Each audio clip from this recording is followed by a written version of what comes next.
Okay, everybody, welcome to day 13, I think it is, of our physical distancing live broadcast. And I've got it going 3 different places simultaneously in order to see what works out best. And then we'll probably winnow it down to one after about a week or so. But I've got it to my personal Facebook Live, I've got it to the Wolf Camp Facebook page live, and also have it to the Wolf Camp and Wolf College YouTube live. And we'll post it up there and then use the best one. We are doing an everyday live broadcast until social distancing regulations are relaxed and we can resume our workshops, or June 14th, whichever comes quickest. And so Kim and I are today we're going to pour up. I'm going to start with pouring some of my pine needle tea that we made yesterday, and this will really help me later when I'm singing a very special song I'm going to end with today, just before 6:30 Pacific, of course, in about 25 minutes. Got a little stinging nettles in there that we dried last week that you might have watched us harvest. And the pine needle tea is made of Sitka spruce and Douglas fir needles that we harvested yesterday right here in the yard. And what else are we going to do today? We're going to check in on the herbal oil that Kim had made. This one is the one that we're heating up. We're using this kind of as a double boiler that Kim explained yesterday on really, really super low heat over the course of a couple of days. And tomorrow we're going to turn that into a salve using beeswax for external wound healing.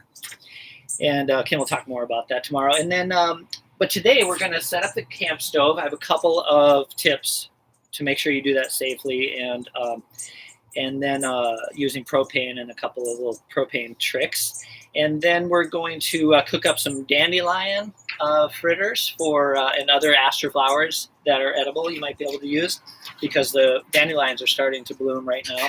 They're a little sunflower family. Pretty edible. And then we've got some mustard greens. What's the kind of mustard that's growing up in our yard, Little Bee? Is it a bittercress? Or a cress of some sort? Yes. Yes. It's a bittercress. Yeah, I'm going to add that to some of the nettle chips. Maybe. I don't know if that would be good. Mustard and nettle. Maybe not. I'm going to put it in with something to see how that flavors things. And then also I'm going to show you some berry flowers and eat those up. And I also am thinking, if I can get it done while Kim is cooking, I'm going to squeeze some sugar out of some grass, because of course that's where natural sugar comes from. And oh man, the birds are going crazy and our feeders all over the place. Do you think? Oh yes, absolutely. Good. Which we set up 2 days ago, wasn't it? Mm-hmm. Yeah. And they're coming in and they're really lifting our spirits, which I'll explain to you later when I'm doing the song. Really needed today. It's hard for everybody, of course, to be living differently than we're used to living right now. And then just a couple of reminders, get outside. That's really where you're going to be. Even if it's raining, there's a little storm coming in right now, so we're staying under the canopy rather. Well, we might be able to go harvest, but we'll see it. It was really windy there for a second. I thought rain was coming in, and it is forecast. Get out there, though, to get your vitamin D up, to keep you healthy and help prevent, reducing the severity of a cold or flus that you might end up getting if you have some good vitamin D. Really talk to your nutritionist or doctor about a really good level of vitamin D that you need. And of course, vitamin C high doses sometimes are also recommended by your doctors. But again, don't do any of these things that you hear online until you really consult with your doctor or nutritionist. Also, if you have time, do PPE drives for your local medical providers, because they're the ones that are really on the front lines with us. And if you do have money right now, spend it on small businesses such as ours to help keep we're trying to keep our spring administrative staff employed until summer camp comes around, which of course will be reduced as well. So it'd be really helpful if you supported us with a donation and the link in the text that you'll see there, either via Facebook or the PayPal donation link. All right, so the recommended books. The number one for cooking wild foods out of your yard and garden. This book right here, Edible Wild Plants. I think there's only 17 chapters, one chapter per plant, by Dr. John Callis. He's from Portland, Oregon, but this is really written for anybody around the country and almost anywhere in North America or northern climates. These weeds are all over the place, grow up in all of our yards. And if you actually cultivate them in your gardens, they taste good, just like any other plants. You wouldn't want to eat lettuce out of your driveway, where a lot of these weeds grow naturally.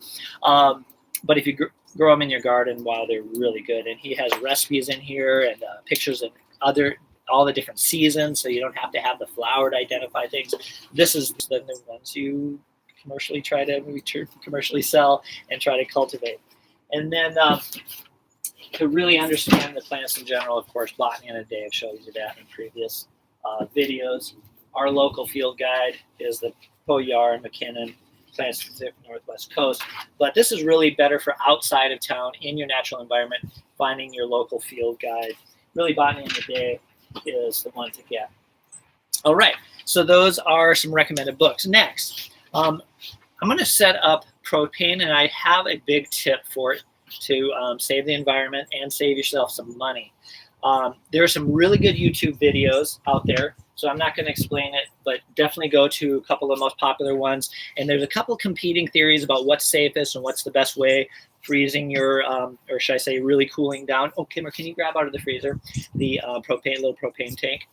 This is, some people recommend chilling it down so that the propane will really suck in there best. Others don't even bother. There's a really good one out there a fellow who just says, let out the air a little bit with a little Allen wrench or something key in order to do it 2 or 3 times.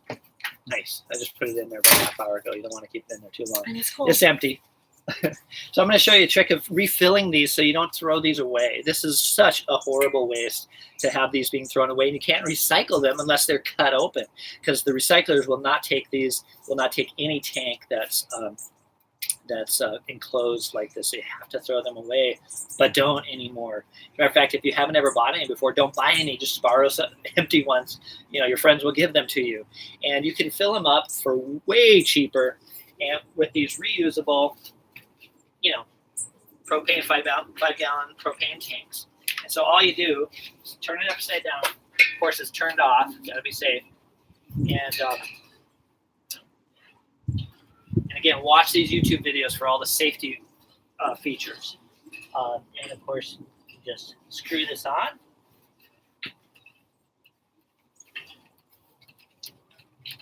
Now, some of them are backward thread, the old school ones, the new ones, not so much.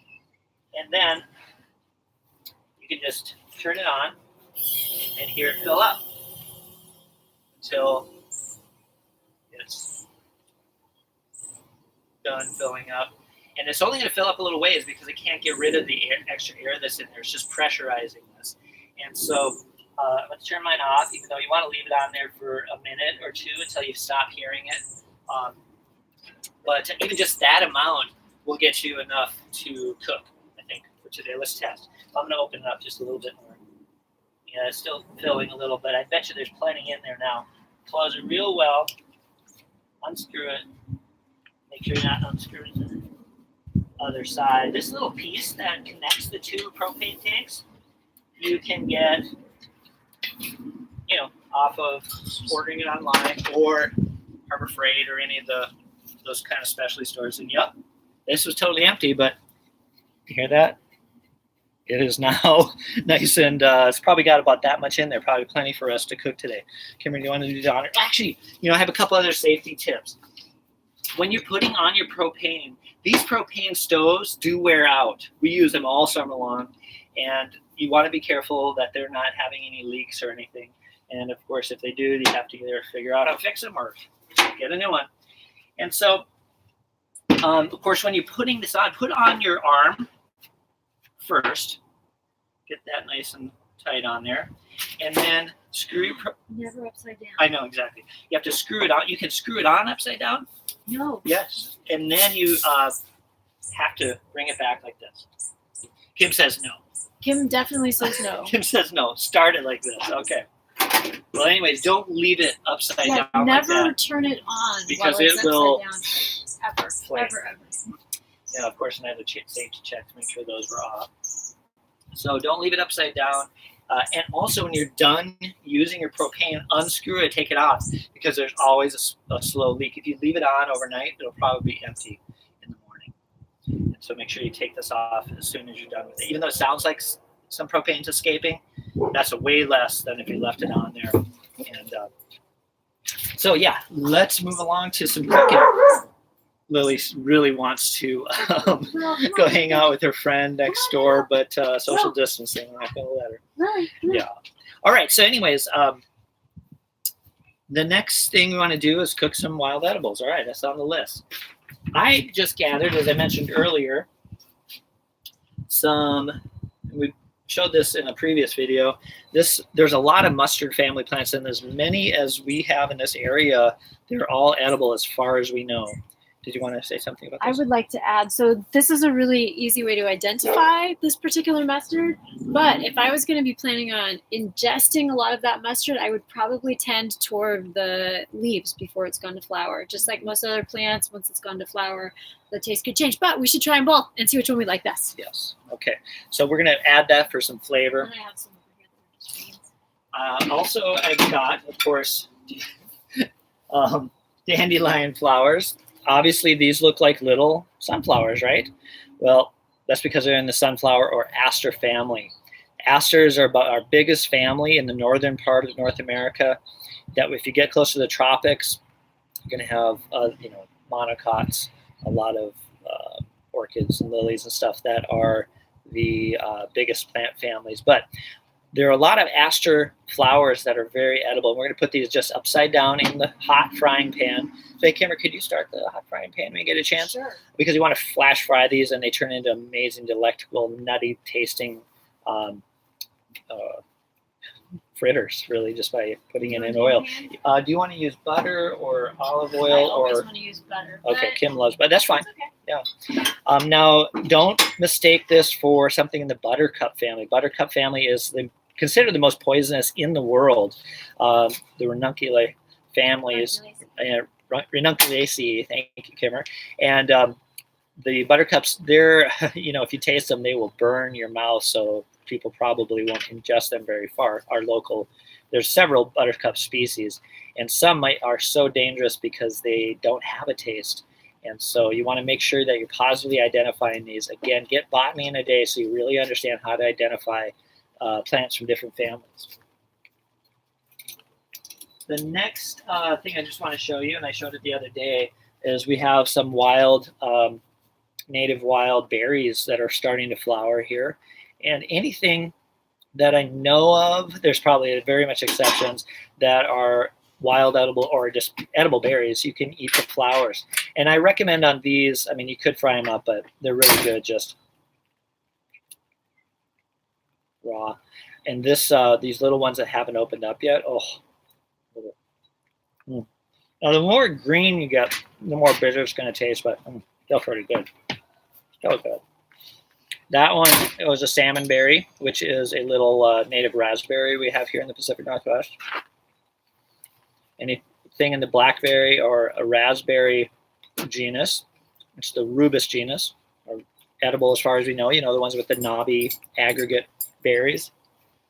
This one is in the currant family. This is a red flowering currant, and the gooseberries and the currants are all in the same genus, the ribes. And I'm going to try this one. Some of them are not the greatest smelling or tasting. As a matter of fact, there's the stink currant, not so palatable. Oh, the ones I haven't opened yet have a little, wonderful nectar. Sorry, hummingbirds, for taking more of your nectar. And then last thing I wanted to mention that you can eat raw. You can, now, some people juice these, but I would not. It would taste like grass with some people like wheatgrass smoothies and stuff. But all I do is squish out the juice without any bit of the fiber, because that's what tastes grassy. Matter of fact, if you're on the trail, you can and you run out of energy, just think of sugarcane. Sugarcane is a giant grass, and they just squeegee the juice out of that. And this is some fresh growing grass leaves. Sweeter than flour for about 4 or 5 chews. And you swallow that juice, nice sweet juice, and you get rid of all that stuff. So you could get quite a bit of sugars going through your system. Say if you had another 5 miles to hike or something like that, and you'd run out of any. Can I show this really fast? Oh yes, please. Okay. I don't know if y'all can see that. Oh, Wow, knock them got over. it in there fast. So these are little dandelions that we're cooking up, and what I find is if you let them get just a little bit browned, they taste fantastic. But of course, I put the oil in there, and then I put a little bit of salt because I like a little salt on there. Let's heat up this other pan right here and fry up the nettles. What do you want? What oil are you I'm going to use just for using that? olive oil. Olive oil for that one? Yeah, I did put both of them actually. Are you going to salt it up to kind of make like chips? Yep. Oh yeah. So because we're not going to use too much oil because we want to turn it into like the beautiful, delectable chips. One of the popular food items in the last few years has been kale chips. For those that like to buy kale chips, well, this is way better because stinging nettle is way better than kale. Is in the mustard family, and kale tastes kind of mustardy to some people, obviously. And but the stinging nettles has all these different amino acids in there: amino acid, vitamin C, which is ascorbic acid. It's got formic acid, which is what really stings under your skin, but internally it's quite a good nutrient. And all those things taste good, just like lemon juice. Tons of vitamin C in there, obviously, but if you squeeze it into a little cut or scrape, really stings. So the same thing with stinging nettles. I want to show you one up close. Because I thought there was a big storm coming in, I just decided to set up right here. And this is a stinging nettle that I just harvested out of the yard. We kind of created an area that was out of the way, that where we want our stinging nettles to grow. You can also put them in pots because they really grow underground and spread out. So don't just generally put it in your garden where you don't want it to spread too far because it'll just keep spreading. It really loves rich soil. And the stinging nettle, Kim showed you how to eat this raw, but it's better cooked. It's better cooked unless you're making pesto. And so that might have been kind of fun to do today. Yeah. I still like it. I still like it cooked. Look up a pesto recipe and just completely replace. Oh, that's right. We have a pesto recipe on our website, and just replace basil with stinging nettle. And when you're grinding it up in your Cuisinart or whatever you grind it up in, of course, it breaks all these hairs that are. You probably even see on the camera that it's so hairy. Definitely. Those things will sting like crazy. But they taste so good when you eat them and they're not getting under your skin.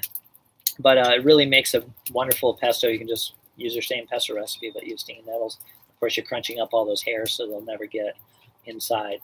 Now, you do want to blanch them if you want to save your nettles or your pesto for the next day or whatever. But if you're eating it fresh, because there's so much acidic amino acids, which are protein, vitamin C, all those sorts of acidic things in here that are good nutritionally, that it turns and there's also so much iron in this. Oh, so much iron in vitamin C, in stinging nettle, that it kind of turns your pesto, starts to turn dark black if you leave it like in the refrigerator. Yep. Pardon me? It Oxidizes, yeah. And so anyways, eat it fresh or blanch these first, and then it won't make that pesto turn. All right. Oh, you know what I'm going to try? I'm going to try one of these mustards just straight up. You want to compare the flower versus the leaf? Tastes so good. Well, of course, mustard commercially is made out of the seed, and these are all little seed pods that are on this tiny little mustard. So it just tastes like really mild, really good tasting mustard. Are there any other plants that you wanted to mention? Oh, tell us what you're doing over there. Oh, I am just cutting the stinging nettle leaves into the pan so we can fry them up. And so there's just a little bit of olive oil in there, but you can use whatever oil you like. And you just have to keep on stirring, and they actually cook way down into the point where they almost seem dry, and then I'll add some salt to them. Definitely don't leave out the salt on this, and if you're a pepper lover like me, sprinkle some of that into it. It's really quite tasty. Can I try one of these dandelions? Yes. They're Why don't you bring it up to the Absolutely my screen? favorite. Where'd you get Okay. it? Oh, so they can hear me crunch and eat? Okay. You can tell me if they need more salt. Oh my, it's so good. Y'all have to, if your dandelions are up yet, as soon as they are, I'm telling you, that's the easiest, best wild. Because a lot of people, when they're first eating wild edibles, you know, they just try something right out of the yard and it's growing in the driveway or whatever. Think, oh, wild edibles are gross. Well, it's just like anything else. If you grow it well and if you cook it well, it's really good. So I have another dandelion suggestion. So another thing that you can do with your dandelions is pull out all of the yellow parts, which we talked about a different day. Those are actually individual flowers, not petals, individual flowers. So pull out all the yellow parts because the green part's the part that's going to be a little bit more bitter. And then when you make pancakes in the morning, pull all those little yellow critters out, throw them into your pancake batter, stir them up, and you can enjoy that as part of your meal. You can do a lot of other things with it too, but that's what I like to do. Or you can even just make the batter up and then take the actual dandelion head, dip it all over in that, and fry it right on the stalk. And that's really fun for kids. Well, it's fun for adults too. I really like it. While Kim's finished cooking the nettles, I just want to remind everybody that we do have a lot of themes that we can progress through over the course of the next few days and weeks if necessary, but we really want your suggestions. So please make comments about any lessons or adventures you'd like us to do. Any questions that you have, well, we'll try to answer, but the suggestions would be great. Go to our website if you have questions. We have frequently asked questions on our blog posts at wolfcollege.com.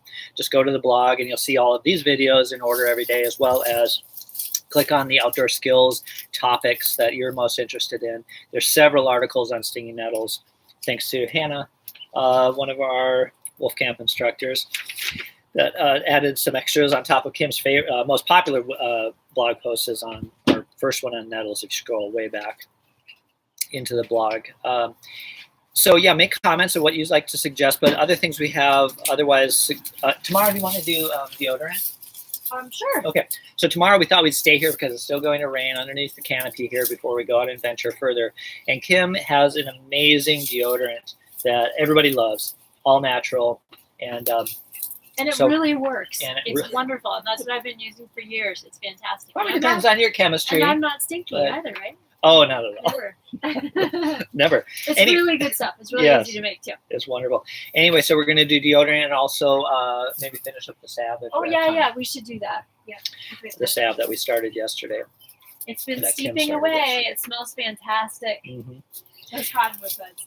And then we're going to do a tour of the orchard and plant a tree, because there's a way that you want to plant trees so they don't die. And it all has to do with how you prepare the roots.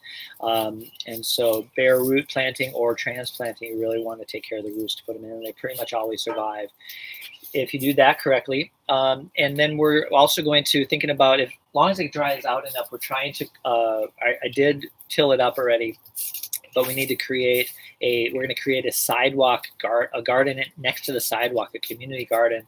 We're going to invite anybody in the neighborhood to bring their potatoes and that have the eyes starting to form, the sprouts coming out, and put in, we're going to do one row right along the sidewalk of wildflowers. And then the next row would be probably potatoes, and maybe another row of potatoes or something else behind that. I think carrots would be really fun. Oh yeah, carrots would be great to have up there.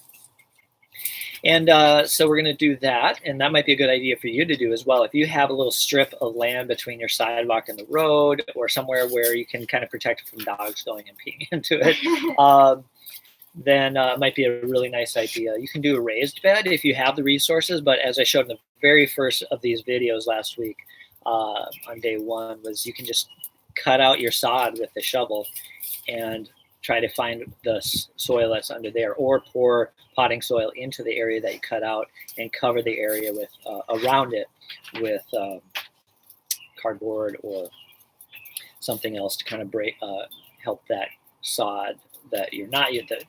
Anyways, we'll demonstrate that again, or just go look at the first video. All right, and then yeah, and then I really want to get out, do language of the birds and find some birds and understand what their voices mean, as well as do some wildlife tracking, animal tracking adventures, which is my favorite. So we might drive to an amazing location for that if possible. All right, so the last thing I'm going to do is the the chips ready? Yeah, I was just gonna put them on the plate for you. They're really hot. Let me try one. Wait, can I put on the plate? All right. They are so hot. Oh, Hot, let's hot. try I put pepper on them. Good. Oh yeah, they're crispy. I just literally harvested those at 5:55. And it was now 6:25. And so Here's our amazing plate of Oh. yumminess. Oh. Get that up really close there. Oh yeah. Oh yeah. So I know that, we keep a stiff upper lip here at 6 o'clock Pacific every day, doing what we love to do, getting outdoors, forcing ourselves to get outdoors when we sometimes don't feel like it. Today was a very tough day for me. Life out in the world doesn't stop. One of my very best friends and mentors, I just found out today, passed away at the end of last year, in August. And it was very important to me at the beginning of Wolf Camp. And we sing her songs all the time at camp. And so I wanted to share with you one of her songs and an attitude I think that is really important for us to always keep. And so this is by Leslie Lightfall. Died at age 69 last August. I just found out today. We'd only, kept in touch maybe once a year. And of course, now I feel horrible that we didn't stay in touch since I think it was last spring. I always get so busy. By the way, I'm going to take a little drink because I washed down the sink. Because stinging nettles are hairy.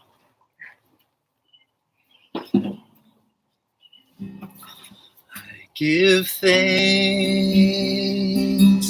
for your presence in my life. I give thanks